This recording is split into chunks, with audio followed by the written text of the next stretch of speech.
Hey guys, welcome back. Just want to talk about some of the stocks that I purchased today. Some people might find them controversial or low return types of stocks. They certainly all have some risk. Of course, all investments have risk. Some have more than others. When it comes to the ones that have more than others, I spend less than others on them. But certainly I take a little bit of a chance with some of them. So if you're betting the farm on these, you're putting up your mortgage, I think that's not a wise thing to do. You know, I read something about a guy who put all of his savings into Dogecoin the other day, and he's a millionaire now. That doesn't mean it was a good decision. He's lucky. He gambled, and he won, but not a good decision in my opinion. So here's some of the stocks that I purchased more of today. I already own some of them. Number 1, HUMBL. Number 2, QuantumScape. Number 3, Invitae. Number 4, VGAC, which is soon to become 23andMe. And number 5, probably the least controversial of all of these, Bloom Energy. So what's the controversy with HUMBL right now? Well, you can see the price has certainly been plummeting. That certainly caused some disgruntled investors. But that's not the controversy. Some of the controversy ranges over some preferred shares that are convertible into common stock come December. It's a lot. It's a whole bunch, and that can dilute the share float certainly, and thus dilute the share price. That certainly has people concerned. You know, in all of these IPOs, etc., the insiders in companies get shares. Those shares oftentimes are released after 180 days, so at least these are being potentially, released or sold in 12 months after that merger was announced with TSNP. I'm not too concerned about it. I certainly am not betting the farm on this one either. I only bought another 100 shares today. You know, I spent another extra $100. If this goes back up, fantastic. And if it doesn't, you know, it's not that much money to lose. All right, here's another controversial one, QuantumScape. QuantumScape stock has been hammered lately. You know, after they came through as a SPAC back in November when that merger took place, their stock price rose quickly. By the end of the year, we were looking at about $120 a share. Well, it rapidly declined after that, and then it has kind of taken some ups and downs. I've purchased some a little bit on the downs as it has come down each time. This time I purchased a little bit more as it's been in the 30s. Now, why is QuantumScape controversial? Well, they are trying to create a solid-state battery. Right now, the current batteries have problems with these things called dendrites. They're like little fingers that filter through the battery, and they make batteries not last a long time. QuantumScape is trying to do solid materials, thus it's a solid-state battery, in an effort that, at least in one part, would get rid of all of this dendrite problem. Now, it is a challenge, technically, the science behind it. They are doing it on a small level, and trying to create that on a bigger level as a battery is difficult.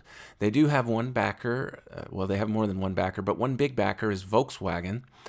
And importantly, they recently met the criteria that Volkswagen had set in order to receive a $100 million investment in QuantumScape. Now, that investment came at a really dirt cheap price for Volkswagen, so that's a little controversial as well, but they did get the $100 million from Volkswagen. They have met that criteria. The company hasn't produced a viable battery yet that can work in a large vehicle. So this one is while it is an investment, it is also a little bit of a gamble. I certainly have not bet the farm on this either. I just buy little bits. QuantumScape, if it fails, it fails. I might lose some money, but that's the case sometimes. Now, don't get me wrong. I am not investing in all controversial or companies that don't stand much chance of making money. That would not be a good decision. But every once in a while, I take a little bit of a gamble on one. So QuantumScape is one as well. All right, another stock that I purchased more of today was Invitae. I like this company. They are into genetic diagnostic testing.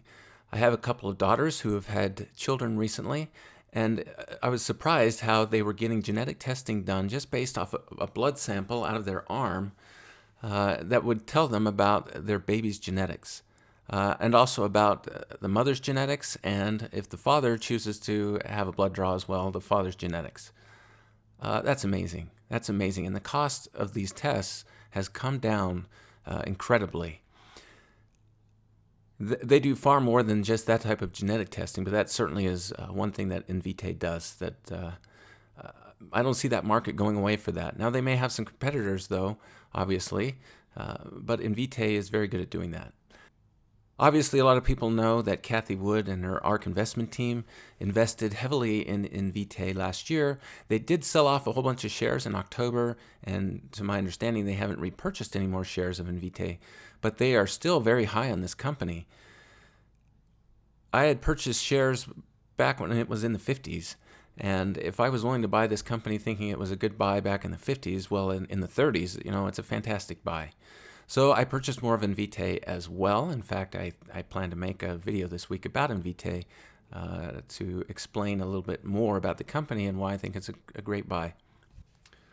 All right, I said I bought more VGAC today. I already own some of this as well. Of course, VGAC is going to merge with 23andMe.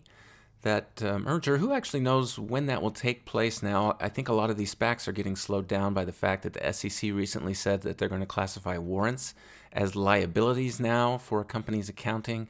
And so all of these SPAC mergers that were about to take place now have to redo some of the bookwork because they've got these additional liabilities now on their books. So I'm not sure when that merger will actually take place. It was supposed to be in the second quarter of this year. We'll see if that actually happens. Of course, these SPACs all start at $10, and if you notice, this one's at $9.98, so it's below its original starting price. This one took off earlier this year, made it all the way up to almost $18 a share. That was before the merger announcement came out, and then after the merger announcement, there were a lot of people who were not interested in this company, 23andMe. I've done a couple of videos about it. I'd encourage you to go back and watch some of that. 23andMe has this very large, what I call a genetic library or a database that they can use to generate revenue. How do they do that? Well, they make deals with like pharmaceutical companies who are trying to develop drugs, and oftentimes those drugs are very dependent upon the genetics of a disease that they're working on. And if they can have a library or access to the genetics, so the genotype, but also the phenotype, it's called, how those genetics are expressed. And 23andMe has a very large library of all of that genetic information.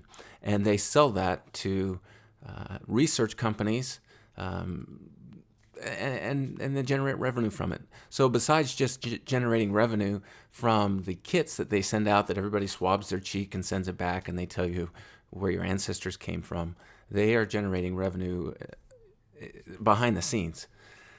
I think that this is a potential huge moneymaker down the road. Genetics will become more and more and more important in medicine and in health, and VGAC, soon to be 23andMe, is going to be at the forefront of that. All right, the last one that I purchased today that is, like I said, probably the least controversial of all of these stocks I purchased is Bloom Energy. I already owned some of Bloom Energy. I purchased more of it again today. Now, Bloom has been on a less of a roller coaster ride, I guess, than some of the others, but certainly has taken it on the chin recently as well in terms of their stock price. They had made it up into the 40s earlier this year, and they had come back down. Recently it made it as low as $22.58 or so. They are back on the rise a little bit. Some of that has to do with recent announcements coming out of the White House about clean energy. Here's another big thing, though, that Bloom did today, and I'll have another video, a follow-up about Bloom. I made a video about them last summer. Here's the big news out of Bloom today. So Bloom Energy successfully deployed its first fuel cell powered solely by hydrogen. Now, interestingly enough, the hydrogen source for this comes from a solid oxide electrolyzer cell In the follow-up video that I do for this, I'll show you the graphic for that. But essentially, they are taking energy from the sun using solar panels to convert water into hydrogen and oxygen, and then they take that hydrogen and use it to power a fuel cell. So this truly is green energy, and it's carbon-free. Fantastic, fantastic. So they deployed their first one with one of their partners in South Korea, and they announced that today. Bloom Energy is going to be growing like crazy here, and they have a lot of good reasons to think about investing, which again I will cover with you tomorrow. All right, those are 5 stocks I purchased. Why did I purchase them? Well, they're on the downside right now. The part of investing is to buy low and sell high. Last year, when all the travel stocks took a beat down, I started investing in them. American Airlines, United Airlines, Southwest Airlines, Delta Airlines, some of the resort stocks, hotel stocks, Marriott, Park Hotels. And now all of those are up. And that can be a great way to invest as long as you think that companies are pretty solid. Now, a couple of these that I've mentioned might not be as solid as I might normally like, but it's okay if I lose the money. And guys, that is really an important part of investing. You should not be investing money that you need within the next 5 years. Somebody asked me once about how could they make 10% quickly on some money that they wanted to use for purchasing a house, and what stocks could they buy? And I just advised that money should not be in the stock market. If you need it within 5 years, it should be in something less risky. If you can't afford to lose the money, you really need to be thinking about whether you want to invest in individual stocks. I also invest in things like ETFs. I have a 401k with my company that's just full of mutual funds and bonds. So individual stocks are not the only thing in my portfolio, and hopefully they're not the only thing in yours. All right, that is the end for today. I will follow up with some videos, as I mentioned, this week on some of these companies. Until next time, enjoy your investing.